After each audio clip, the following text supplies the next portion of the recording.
नमस्कार, India news Haryana पर आपका स्वागत है। मैं हूं आपके साथ हेमंत कुमार और चलिए खबरों की शुरुआत इस वक्त की सबसे बड़ी खबर के साथ करेंगे। आपको बता दें कि बड़ी और महत्वपूर्ण जानकारी इस वक्त की बड़ौदा उपचुनाव को लेकर के सियासी मंथन तेज हो गया है। कुछ ही देर में बीजेपी विधायक दल की बैठक सीएम आवास पर आयोजित होगी।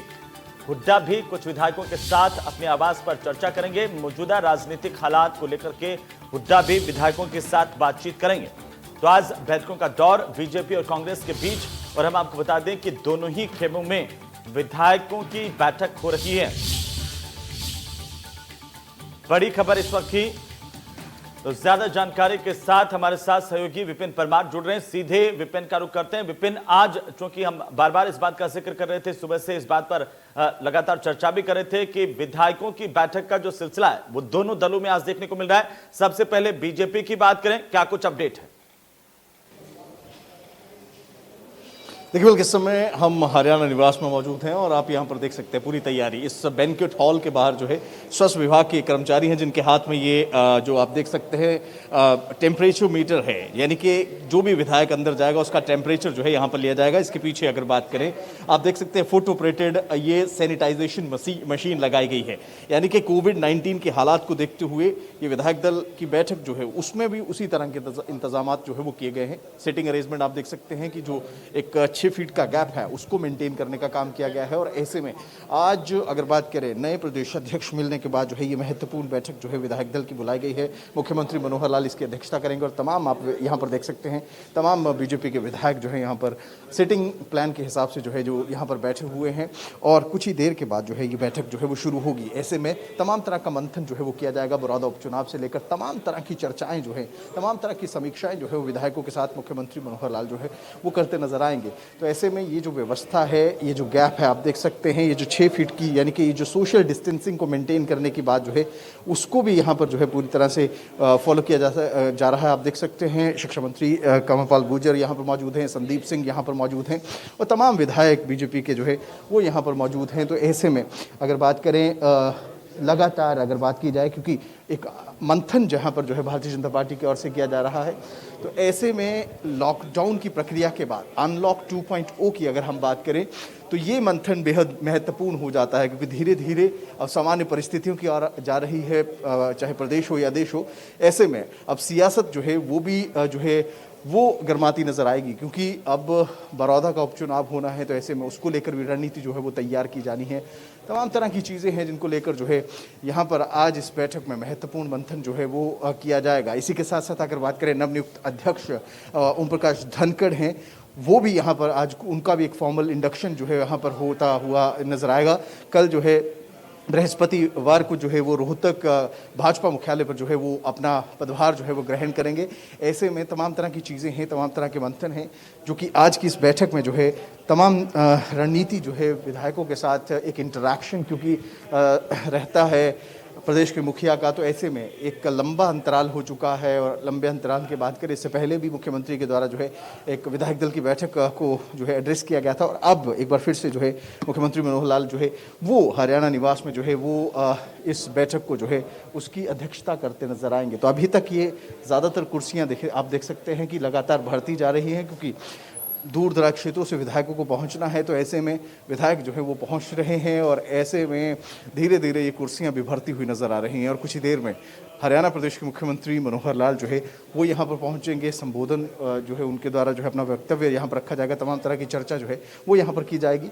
और इसी के साथ साथ अगर बात करें तो तमाम तरह की व्यवस्था जो है, चाहे वो सिटिंग अरेंजमेंट हो, चाहे आप बाहर के अरेंजमेंट्स की बात करें, तो हर विधायक का टेम्परेचर चेक करने के बाद ही जो है वो अंदर जो है इस हॉल में जो है वो दाखिला जो है वो दिया जा रहा है। तो ऐसे में काफ़ी महत्वपूर्ण है हरियाणा की सियासत की अगर बात करें, कहीं ना कहीं अनलॉक 2.0 की प्रक्रिया में जिस तरह से हम जा रहे हैं वैसे ही हरियाणा की सियासत भी अब गर्माती नजर आएगी। और बड़ौदा उपचुनाव की अगर बात करें तो तमाम राजनीतिक दल जो है वो अपनी अपनी रणनीति जो है वो बनाते नजर आएंगे। इस समय हरियाणा निवास का नज़ारा आपने देखा, लेकिन दूसरी ओर कांग्रेस के मंथन की अगर बात करें तो कांग्रेस की ओर से भी विधायक दल की बैठक जो है बुलाई गई है। पूर्व मुख्यमंत्री और नेता प्रतिपक्ष भूपेंद्र सिंह हुड्डा जो है जिसकी अध्यक्षता अपने आवास पर जो है इस समय करते नजर आए। बिल्कुल विपिन, आपने जिक्र किया बड़ौदा उपचुनाव का और महत्वपूर्ण पड़ाव, चाहे वो सरकार की बात कर लें या फिर विपक्ष की बात कर लें, दोनों के सामने इसी बात को लेकर के कि आखिरकार बड़ौदा का उपचुनाव कैसे जीता जाए, क्या कुछ रणनीति हो, एक्शन प्लान क्या हो और किस तरह से उसे धरातल पर ले जाकर के लोगों के सामने एग्जीक्यूट किया जाए। बीजेपी की बात करें, क्योंकि बड़ौदा जो विधानसभा है वो कांग्रेस की मानी जाती रही है और कितनी बड़ी चुनौती सरकार के सामने विपिन, और सरकार के साथ साथ बीजेपी की अगर बात करें, कितनी बड़ी चुनौती है चुनाव को जीतना। देखिए, किसी भी राजनीतिक दल के लिए बड़ौदा का चुनाव जो है वो साख का चुनाव कहा जा सकता है। भारतीय जनता पार्टी के लिए साख का चुनाव इसलिए कहेंगे क्योंकि वहाँ पर कांग्रेस की जो है कांग्रेस के विधायक थे जो कि चुनकर विधानसभा पहुँचे थे, और ऐसे में अब भारतीय जनता पार्टी जो है जो कि जिसकी सरकार है, गठबंधन की सरकार है, वो इस समय प्रदेश में जो है सियासत को आगे बढ़ाए हुए। लेकिन बड़ौदा उपचुनाव जो है भारतीय जनता पार्टी इसलिए जीतना चाहती है कि जो कांग्रेस का एक संदेश था उससे अलग एक संदेश, क्योंकि कांग्रेस के पास वो सीट थी कि लोगों का जो रुख है वो कहीं ना कहीं दिखाना चाहिए कि इस जीत के साथ कि भारतीय जनता पार्टी के साथ। वहीं कांग्रेस का ये कहना है कि वो सीट जो है वो कांग्रेस जीतेगी, क्योंकि वहाँ से कांग्रेस के विधायक थे और एंटी इनकन्वेंसी जो सरकार के खिलाफ लगातार नेता प्रतिपक्ष भूपेंद्र सिंह हुड्डा की ओर से ये दावा किया जा रहा है कि लोगों का जो रुझान है वो सरकार की नीतियों के खिलाफ है। तो ऐसे में बड़ौदा उपचुनाव जो है उनके कांग्रेस पार्टी के द्वारा जीता जाएगा। लेकिन फिलहाल की बात यह है कि चुनौतियों के बीच में, दावों के बीच में तमाम तरह की चीज़ें हैं जिनको लेकर जो है आज की इस बैठक में मंथन जो है वो किया जाएगा। हमारे साथ इस समय सुभाष बराला जो कि यहाँ पर पहुँचे हैं। सर, किस तरह से देखते हैं आज की इस विधायक दल की बैठक को, क्या कुछ मंथन जो है आज की इस बैठक में? देखिए, आज की बैठक में प्रमुख रूप से भारतीय जनता पार्टी के नवनियुक्त अध्यक्ष ओम प्रकाश जी धनखड़, उनका स्वागत इस विधायक दल की बैठक के अंदर किया जाएगा। बड़ौदा उपचुनाव की रणनीति की बात करें, क्योंकि अब धीरे धीरे उस तरफ भी बढ़ते नजर आएंगे। देखिए, बड़ौदा उपचुनाव की लड़ने की जो रणनीति, जीतने की जो रणनीति, वो बहुत दिन से उसके ऊपर काम हो रहा है और निश्चित रूप से नए अध्यक्ष, पुरानी जो टीम वहाँ पर लगी हुई है उसको साथ लेकर के और कैसे हम 100% इस चुनाव को जीतें, इस बात को लेकर के आगे बढ़ेंगे।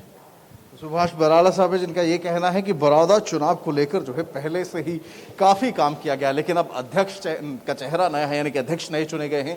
तो ऐसे में वो तमाम चीज़ें उनके सामने रखी जाएंगी कि बड़ौदा को लेकर क्या कुछ तैयारी भारतीय जनता पार्टी के द्वारा अभी तक की गई है और उनके द्वारा क्या कुछ अब आगे उसको टेकअप करते हुए, यानी कि प्रदेश अध्यक्ष के तौर पर क्या कुछ आगे की रणनीति ओम प्रकाश धनखड़ के द्वारा बनाई जाएगी, ये तो वक्त तय करेगा। लेकिन एक फॉर्मल इंडक्शन जो है वो यहाँ पर आज होता नजर आएगा, आप देख सकते हैं, क्योंकि हालात अभी भी सामान्य नहीं है। तो ऐसे में पूरी प्रिकॉशंस के साथ ही विधायकों को अंदर जो है वो भेजा जा रहा है और ऐसे में तमाम तरह की चीज़ें हैं, तमाम तरह की विषय हैं जिन पर चर्चा होना लाजमी सी बात है या ज़रूरी समझा गया भारतीय जनता पार्टी प्रदेश कार्यकारिणी के द्वारा। तो ऐसे में अगर बात करें, अब नवनियुक्त अध्यक्ष का इंडक्शन होना है। ओम प्रकाश धनखड़, जिनका नाम जो है बेपहचाना नहीं है, क्योंकि वो संगठन से जुड़े रहे हैं, अलग अलग जिम्मेदारियां संगठन में उन्होंने निभाई हैं।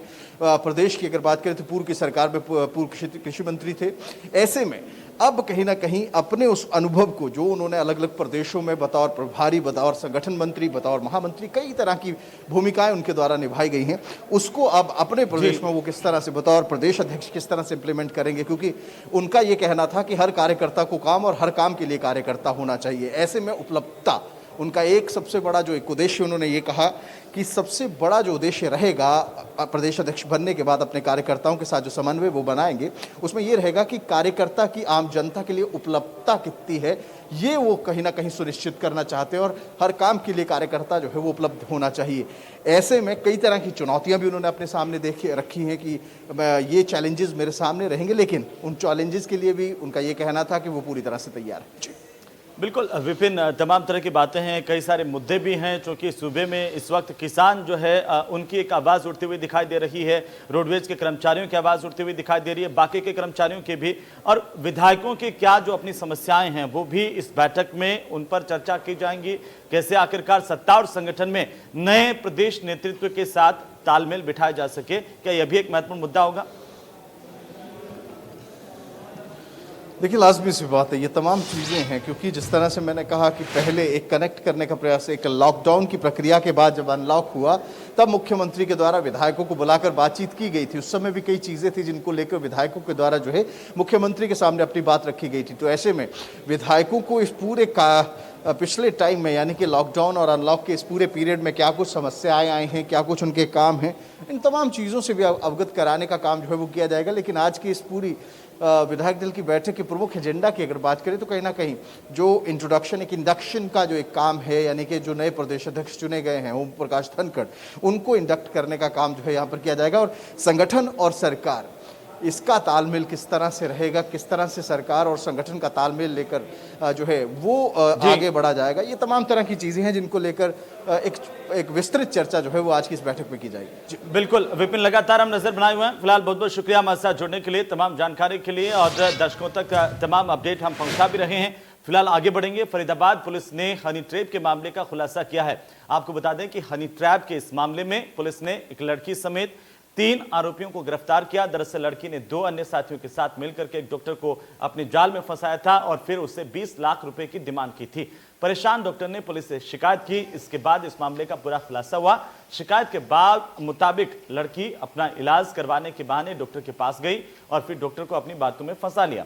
इसके बाद लड़की डॉक्टर के साथ होटल में गई, जहां पर पहले से ही इसके 2 साथी मौजूद थे जिन्होंने लड़की के साथ डॉक्टर की फोटो खींच ली।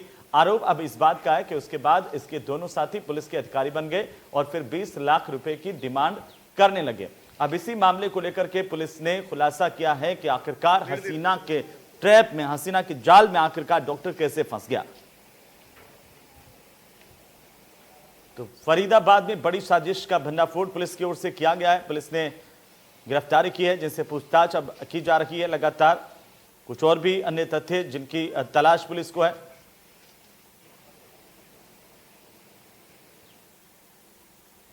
तो इस पूरे मामले को लेकर के जो आरोपी लड़की है उसका क्या कुछ कहना है, जरा वो भी सुन लेते हैं। सर मेरे ऊपर ये आरोप लगा रहे हैं कि मैं इन लड़कों के साथ मिलके किसी को वो कह रही थी कि लूटना है या उससे पैसे मांगने हैं, पर मैंने उनको कभी कॉल भी नहीं किया, कभी मैं मिली भी नहीं उनसे। एक बार उनके साथ मैं पुलिस लाइन गई थी, एक बार उन लोगों के साथ मैं गई थी और एक कल उनके साथ पुलिस लाइन गई थी, लेकिन उन लोगों ने मुझे बताया नहीं किस लिए जाना है। इनने मुझे उस डॉक्टर का नंबर दिया था कि उससे बात करो, उससे दोस्ती करो, दोस्ती करके उसे हम ब्लैकमेल करेंगे और हमारे जो सरपंची में खर्चा होगा वो हमें वो देगा, जो पैसे हमें मिलेंगे हम सरपंची में इससे लेंगे। तो आप डॉक्टर के पास जाके आपने दोस्ती वगैरह की थी? हाँ जी, मैं एक बार उससे अपने पैर का इलाज करा के आई हूँ और एक बार वो मुझे ऐसे ही मिला था। 2 बार हम लोग मिले हैं। कितने पैसे की मांग की थी? पैसों की उन लोगों ने 10 लाख की मांग की थी। 10 लाख की। आरोप किसने लगाया आपके ऊपर? आरोप सर उनमें डॉक्टर ये कहना चाह रहे हैं उनको कि ये तीनों मिलके मुझे धमका रहे हैं। सब मेरी उनसे कोई बात भी नहीं हुई है अभी तक, या मैंने कभी उन्हें कॉल किया है। ये दोनों मेरे नाम से उन्हें कॉल करके पैसे मांगते हैं कि लड़की तुझ पे कंप्लेंट कर देगी, पैसे दे दे 10 लाख। इन दोनों से तुम्हारी मुलाकात कहाँ हुई? सर मेरी जो बरम है उसकी दुकान है LED की, मैं उससे LED लेने गई थी, जब से मेरी इनसे मुलाकात हुई है। तो क्या आपकी ये पे पछतावा है? जी सर, मुझे तो पछतावा है। इस मामले को लेकर के पुलिस लगातार तफ्तीश कर रही है। जो आरोपी गिरफ्तार किए गए हैं उनसे भी पूछताछ इस बात को लेकर के कि पहले भी इन लोगों ने क्या इस तरह के कृत्य को अंजाम दिया है, क्या इस तरह की वारदात को अंजाम दिया है। ज्यादा जानकारी के साथ फरीदाबाद से हमारे सहयोगी देवेंद्र कौशिक जुड़ चुके हैं, उनका रुख कर लेते हैं। देवेंद्र, आखिर क्या है पूरा मामला और अभी पुलिस इस पूरे मामले में कहां तक पहुंची है? बिल्कुल, देखिए हेमंत, ये हनी ट्रैप का मामला सामने फरीदाबाद से निकल कर आया, जिसमें एक युवती और 2 युवकों को पुलिस ने गिरफ्तार किया है और इन पर आरोप ये है कि इन्होंने, एक युवती है जो उसने फिजियोथेरेपिस्ट डॉक्टर है, डॉक्टर के पास अपना इलाज कराने गई थी एंकल का, और एंकल का इलाज कराने के बाद में उससे मेल मुलाकात बढ़ाकर उसको वो होटल तक लेकर गई और वहां पहले से ही 2 लोग और थे जो अपने आप को पुलिस के अधिकारी बता रहे थे। एक CIA का अफसर बता रहा था अपने आप को और दूसरा अपने आप को पुलिस कर्मचारी बता रहा था, और वहां उन्होंने फोटो खींचकर उससे ब्लैकमेल करना शुरू किया। 20 लाख रुपए की उससे डील की और 20 लाख की डील करते करते वो 1.5 लाख तक पहुंचे। और इसी बीच में डॉक्टर ने पुलिस को इस बात की सारी सूचना दी, पुलिस कमिश्नर से मिला। उसके बाद में एक टीम गठित की गई जिसमें ACP क्राइम अनिल कुमार को लगाया गया और उसके बाद में इन तीनों को पकड़ा गया, जिसमें दोनों युवक हैं। और इनमें से अगर हेमंत में बात करूं तो एक जो युवक है वो 1992 में पुलिस से निकाला गया कर्मचारी है और इसके साथ साथ में एक और जो ये कोशिश उनकी यही रहती थी कि जो पुलिस की सेक्टर 30 की पुलिस लाइन है उसी के इर्द गिर्द ये उसको बुलाया करते थे, ताकि उनको ये महसूस हो सके, लग सके कि ये पुलिस के ही अधिकारी हैं। तो इस तरह से इन्होंने जाल बिछाया था। उसके बाद में पुलिस ने इन्हें गिरफ्तार किया है। अब तफ्तीश इस बात की जा रही है कि डॉक्टर के अलावा इन्होंने किसके साथ में हनी ट्रैप के माध्यम से लूटा है। जी हेमंत। बिल्कुल देवेंद्र, आप हमारे साथ बने रहिए, अगली खबर पर भी हम आपका रुख करेंगे। तो चलिए, पुलिस फिलहाल तफ्तीश कर रही है इस पूरे मामले को लेकर के, लेकिन एसीपी इस मामले में क्या कुछ कह रही हैं वो भी सुन लेते हैं। फरीदाबाद पुलिस ने हनी ट्रैप का एक मुकदमा दर्ज किया है। इसमें एक महिला फिजियोथेरेपिस्ट के पास गई थी अपने एंकल दिखाने के लिए।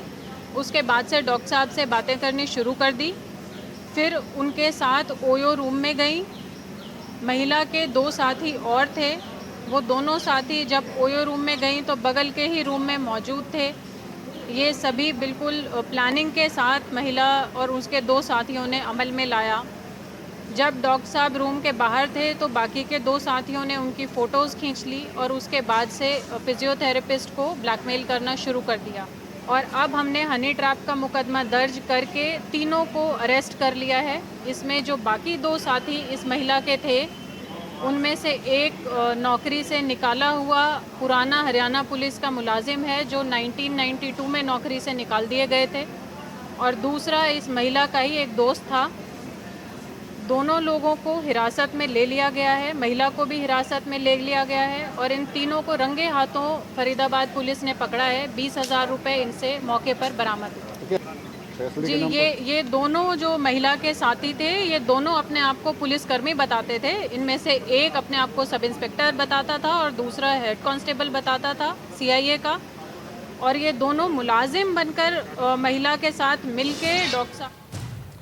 तो एसीपी धारणा यादव को आप सुन रहे थे इस पूरे मामले को लेकर के। एक बार फिर से हम अपने सहयोगी का रुख करेंगे और लगातार फरीदाबाद से देवेंद्र हमारे साथ बने हुए हैं। देवेंद्र, आपने भी सुना कि किस तरह से प्रशासन और पुलिस के अधिकारी अब इस मामले को लेकर के खुलासे कर रहे हैं, लेकिन क्या ये भी तथ्य जांच में अभी तक सामने आया कि इन्होंने पहले भी कोई इस तरह की वारदात को अंजाम दिया था, या फिर ये पहला मौका जब इस तरह से एक डॉक्टर को हनी ट्रैप में फंसाया गया? बिल्कुल अहमद, देखिए निश्चित तौर पर इस बात की जरूर जांच की जा रही है कि इससे पहले भी क्या इस तरह के हनी ट्रैप के मामले में किसी व्यक्ति को ये फंसा चुके हैं या नहीं। इसमें एक चीज और जो सामने निकल कर आई है, जो युवती को पकड़ा है वो साफ तौर से कह रही है कि उसका इस मामले से बहुत ज्यादा लेना देना नहीं है। वो उन दोनों युवकों के बहकावे में आकर डॉक्टर से मिली थी और उसको पैसे का झांसा दिया गया था, और इसके साथ साथ में उससे पहले उसका कोई इस तरह का कभी मामला नहीं रहा। दोस्ती के चक्कर में वो अपने आप को फंसा हुआ बता रही है फिलहाल, लेकिन पुलिस अभी भी तमाम पहलुओं पर जांच कर रही है कि आखिर और कौन ऐसे लोग हैं जिनको इन्होंने फंसाया। और इसके साथ साथ में धारणा यादव की तरफ से यह साफ कर दिया गया है कि कोई भी इस तरह का अगर केस आता है तो किसी को छिपाने की जरूरत नहीं है, वो तुरंत पुलिस से मिले और पुलिस कहीं ना कहीं उनकी मदद करेगी और ऐसे जो गिरोह है उनको गिरफ्तार करने की पूरी कोशिश करेगी। तो चलिए, बहुत बहुत शुक्रिया देवेंद्र तमाम जानकारी के लिए, हमारे साथ जुड़ने के लिए। तो पुलिस अब इस पूरे मामले को लेकर तफ्तीश कर रही है। वहीं गुरुग्राम में एयर होस्टेस आत्महत्या मामले में पुलिस ने बड़ा खुलासा किया है। पुलिस ने बताया कि मृतका के पायलट दोस्त डेजल शर्मा ने मृतका को आत्महत्या के लिए उकसाया। इसके बाद उसने 5वीं मंजिल से कूद करके आत्महत्या की थी। जानकारी के मुताबिक मृतका सेक्टर 65 के बेस्टेक के डी ब्लॉक के फ्लैट संख्या 501 में दोस्तों के साथ पार्टी करने के लिए पहुंची थी। यहां पर उसने आत्महत्या की। मृतका की बहन की शिकायत पर पुलिस ने आरोपी डेजल शर्मा के खिलाफ प्रताड़ित करने और आत्महत्या करने के लिए उकसाने का मामला दर्ज किया है। युवती का ऊपर से गिरने के कारण एक हाई राइज बिल्डिंग में ऊपर से गिरने से उसकी मौत हुई है, जिसके संबंध में उसकी बहन ने स्टेटमेंट दी है कि भाई मेरी बहन को एक उसका फ्रेंड था डेजल शर्मा, जो उसने परेशान किया, इस वजह से उसने सुसाइड कर लिया। तो इसके संबंध में हमने सेक्टर 65 पुलिस स्टेशन में केस रजिस्टर कर लिया है 306 के तहत, और उसमें इन्वेस्टिगेशन की जा रही है। ये डेजल शर्मा किसी एयरलाइंस में पायलट हैं, और ये जो लेडी की डेथ हुई है वो भी पहले किसी एयरलाइंस में एयर होस्टेस। तो वहीं करनाल में मुनक के पास मौजूद बिजली विभाग के SDO कार्यालय में जमकर लात घूंसे चले और कुर्सियां चली। आपको बता दें कि खेत से गुजर रही एक बिजली की लाइन को लेकर के कुछ लोग SDO कार्यालय पहुंचे थे और इस लाइन को हटाने की मांग की। इसके बाद जो हुआ वो आपकी टीवी स्क्रीन पर है। जिस पर एसडीओ ने ठेकेदार को लाइन हटाने के लिए कहा, लेकिन तभी 5-6 लोग एसडीओ कार्यालय पहुंच गए और शिकायत करने वाले पक्ष पर हमला बोल दिया। हमलावरों ने शिकायतकर्ताओं पर लात घूंसों से वार करना शुरू किया और इतना ही नहीं, हमलावरों ने कार्यालय में रखी कुर्सियों को भी हथियार की तरह इस्तेमाल किया। इस मामले में पुलिस ने 3 आरोपियों को फिलहाल गिरफ्तार किया है, जबकि 2 आरोपी अभी भी पुलिस की पकड़ से दूर हैं, यानी कि फरार हैं। लेकिन ये तस्वीरें आप देखिए कि किस तरह से सरकारी कार्यालय के भीतर आकर के भी ये मारपीट की घटना को अंजाम दिया गया। जरा भी भय, जरा भी खौफ यहां पर नजर नहीं आता पुलिस प्रशासन का कि आखिरकार क्या होगा। लेकिन जो हमलावर थे उन्होंने मारपीट की, लात घूंसे चलाए। जो ठेकेदार थे उनको भाई ये कार काट दो, इसका मतलब है गलत तरीके से लाइन कर रही है। इतने में शरारती तत्व आए 5 आदमी, उन्हें मारपीट कर दी सब बिजली बोर्ड एसडीओ ऑफिस में। तो उनमें से 3 को गिरफ्तार कर दिए और 2 अभी तक बाकी हैं। मेरे गांव के ही लोग थे जो उधर जींद में आपसी रंजिश में एक युवक की हत्या का मामला सामने आया। जानकारी के मुताबिक रोहतक रोड पर विशंबर नगर में एक युवक की धारदार हथियार से गला रेतकर हत्या कर दी गई थी। इस मामले में पुलिस ने मृतक के भाई के बयान पर गांव के ही एक युवक विजय के खिलाफ हत्या का मुकदमा दर्ज करते हुए जांच शुरू कर दी है। जींद की तस्वीर आपकी टीवी स्क्रीन पर है। हत्या के आरोपी को गिरफ्तार किया गया है। फिलहाल पुलिस इस पूरे मामले को लेकर के जांच कर रही है, पूछताछ कर रही है। ये आपस में थोड़ी बहुत सुनी हुई, कोई मामला पिछले जो आपस में इनकी बातचीत हुई कुछ, उसके संबंध में ऐसा काम हुआ नहीं। पिछले को आपस में लड़ाई झगड़ा काफी दिन से चल रहा था दोनों जनों का। देखो फिलहाल देख का नाम आ रहा है, बाकी जांच चलेगी, जैसा होगा करेंगे। वो जो गंडा से वार कर दिया ये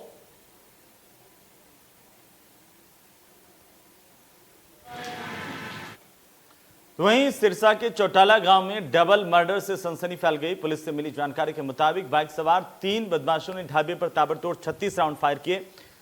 इसमें 2 लोगों की मौत हो गई। दोनों मृतक शराब के ठेकेदार थे और मृतकों के परिजनों ने गांव के ही कुछ लोगों पर हत्या के आरोप लगाए हैं।